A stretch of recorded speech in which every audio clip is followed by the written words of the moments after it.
हरे कृष्णा, राधे राधे। आप सभी का हमारे चैनल में बहुत बहुत स्वागत है। तो फ्रेंड्स, वीडियो में मैं आप सभी के साथ शेयर करूंगी बहुत ही सिंपल और सरल तरीके से पूर्णिमा की पूजा, और इसी वीडियो में आपको व्रत कथा भी मिलेगी।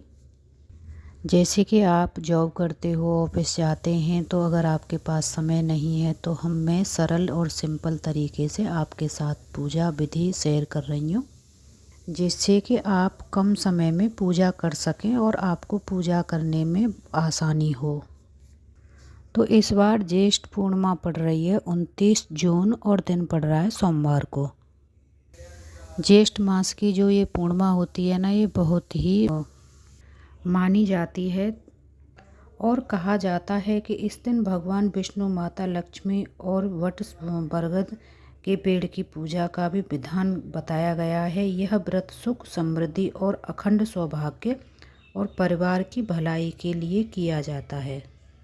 तो हमें सबसे पहले सुबह ब्रह्म मुहूर्त में उठना है और अपने सभी काम से निवृत्त होकर के स्नान आदि करने के बाद हमें अपनी पूजा मंदिर में जाना है, जहाँ भी हम पूजा करते हैं।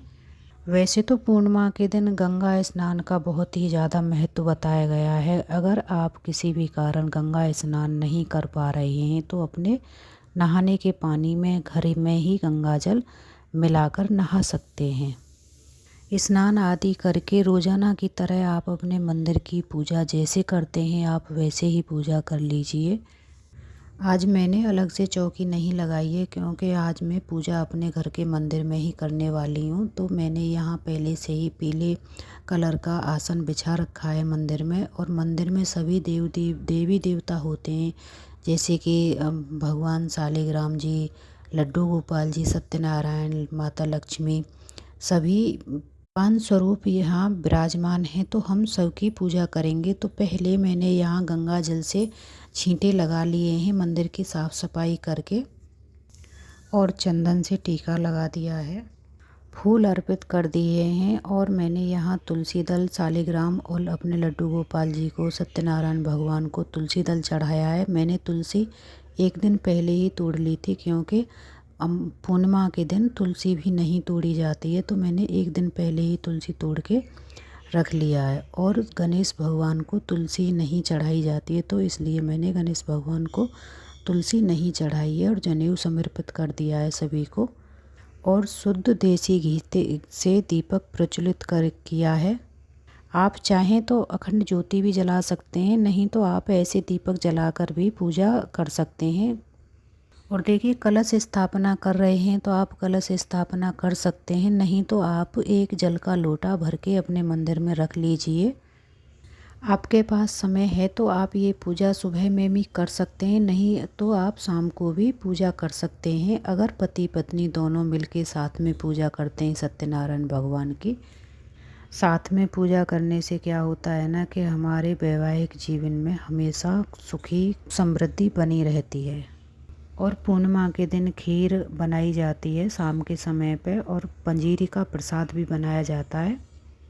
थोड़ा सा पंजीरी का प्रसाद भी बना लें, जिससे कि भगवान को भोग भी लग जाएगा और आपके सभी परिवार के सदस्य में प्रसाद बँट जाएगा। और उसी में से थोड़ा सा हम अपने लिए भी रख लेंगे, क्योंकि हमें शाम को पूजा करने के बाद अगर हम व्रत रख रहे हैं तो वही हम प्रसाद ग्रहण करेंगे।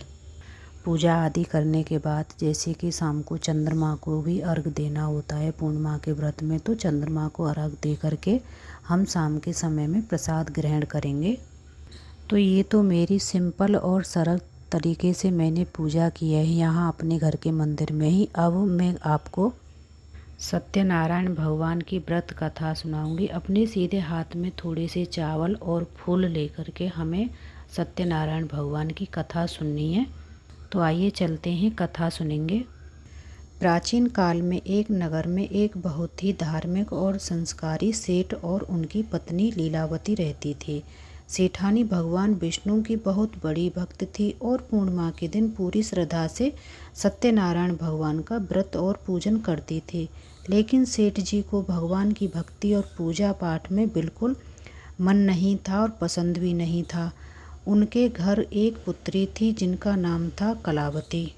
एक बार सेठ की पत्नी पूर्णिमा के दिन सत्यनारायण भगवान की पूजा कर रहे थे। तभी सेठ जी घर आए और गुस्से में आकर सारा प्रसाद और पूजा की सामग्री एक तरफ फेंक दी।